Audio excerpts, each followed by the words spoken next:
It might not be fair, but BioShock Infinite is a game that, for a lot of folks I know, is being looked to as a savior for a first-person shooter genre that has gone stale and predictable.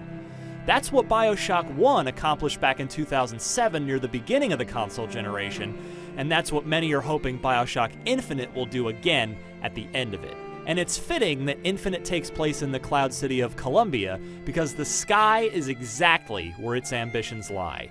It will make you giddy to see just how high its successes will take you.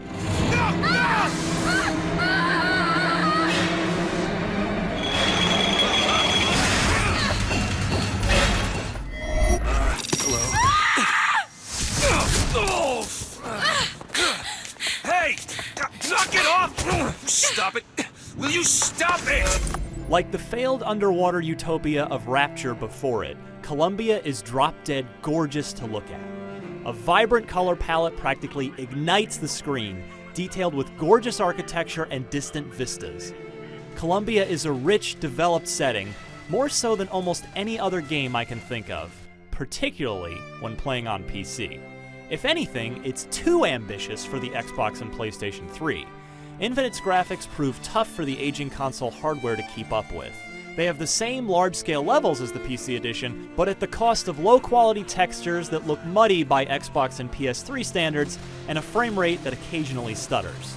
Provided you have a substantial gaming rig, Colombia is best traversed with a mouse and keyboard. Telegram for you, sir. The story, of course, is a huge draw to BioShock, and Infinite doesn't disappoint. It starts simple, with your Booker DeWitt tasked with traveling to Colombia to find a teenage girl named Elizabeth and bring her to New York in order to pay off a debt. Naturally, things get progressively weirder from there without ever making your eyes roll. As for the big twist, Infinite doesn't have the same advantage BioShock 1 did, in that this time around, you're expecting a big plot twist. So the whole time you're playing, you'll be looking for it. Where's the twist? Where is it? I'm ready! And without spoiling anything, just know that it will come, but you won't be ready. When the safe door on Infinite's biggest secrets finally cracked open, my jaw hit the floor.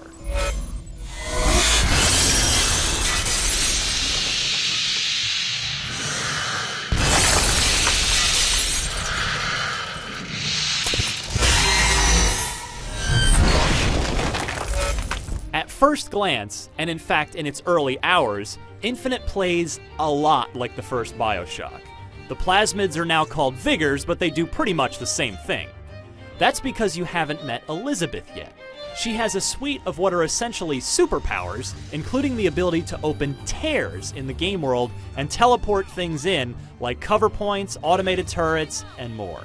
That power is eventually explained in a cool way, and it adds a unique layer to combat that encourages variety and experimentation. You might prefer to take cover, then step out with a heavy weapon and the bucking Bronco Vigor that tosses enemies up into the air, letting you shoot them like fish in a barrel. I, meanwhile, might opt to use the Possession Vigor on the huge Patriot robot to temporarily get it to fight on my side, then crush the distracted bad guys. Infinite's other big hook is literally a hook. You may have seen the Skyhook and Skylines in any number of BioShock Infinite videos, and maybe you were skeptical, thinking it would be totally nerfed when you finally got to play it. Nope. It's here and it's awesome.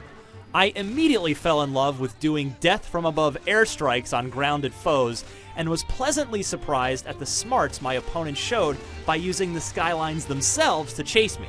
I even love how Infinite dispenses with all the hand-holdy crap we've seen in other games without leaving you to wander around aimlessly.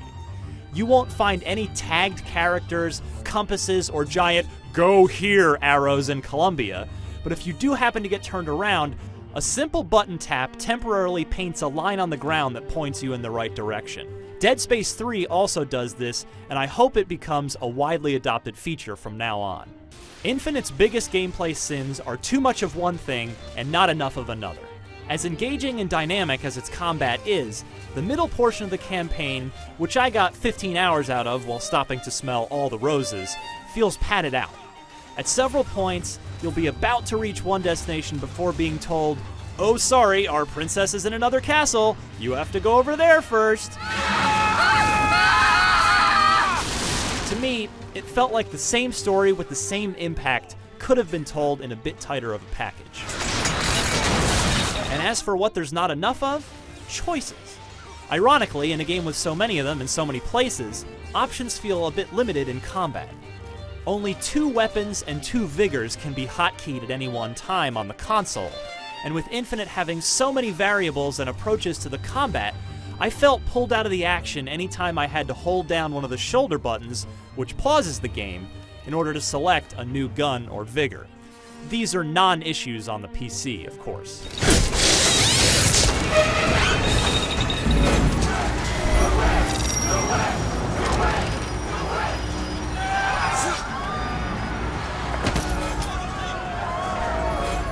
BioShock Infinite is the next step in the fascinating evolution of Irrational Games, one of the most respected developers in the video game industry.